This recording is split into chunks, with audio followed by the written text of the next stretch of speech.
সাহিত্যিক বুদ্ধদেব গুহ তার হলুদ বসন্ত উপন্যাসে ভালো লাগা আর ভালোবাসার ব্যাখ্যা দিয়েছেন। প্রথমে তিনি ভালোবাসার কথা বলছেন।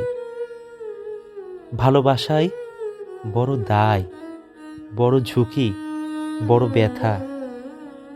ভালোবাসার সমুদ্রে ভীষণ ঝড় ওঠে। সে ঝড়ে হারিয়ে যায় কত লোক, কুল খুঁজে পায় না, নৌকা ডুবে যায়। তবু সোজা সমস্ত জোরের সঙ্গে দাঁড় বেয়ে তাকে চলতে হয়। যে ভালোবাসে সে কখনো ভয় পায় না। ভালোবাসার জন্য সে নিজের সাধ্যতীত অনেক কিছুই করে ফেলতে পারে। আবার ভালো লাগা সম্পর্কে তিনি বলছেন, দোতলার বারান্দায় বসে চা খেতে খেতে দেখলে পথ দিয়ে একটি ফুটফুটে মেয়ে শরৎ সকালের শিউলির মতো হেঁটে যাচ্ছে। তুমি মনে মনে বললে, বাহ, বেশ তো, ব্যাচ, ওই পর্যন্ত।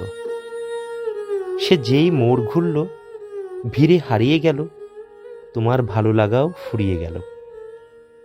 ভালো লাগলে মানুষ ভালো লাগাকে তার ইচ্ছাধীন করে রাখতে পারে, কিন্তু ভালোবাসলে মানুষ নিজেই ভালোবাসার ইচ্ছাধীন হয়ে থাকে। তার নিজের কোনো নিজস্বতা থাকে না। ভালোবাসা তাকে যা করতে বলে পোষা পাখির মতো সে তাই করে। সকলকে বিশ্ব ভালোবাসা দিবসের নিরন্তর শুভকামনা। ভালো থাকুক প্রিয় মানুষ, ভালো থাকুক প্রিয়জন। ধন্যবাদ প্রিয় লেখক বুদ্ধদেব গুহ। তার চরণে আমার শত কোটি প্রণাম। ধন্যবাদ।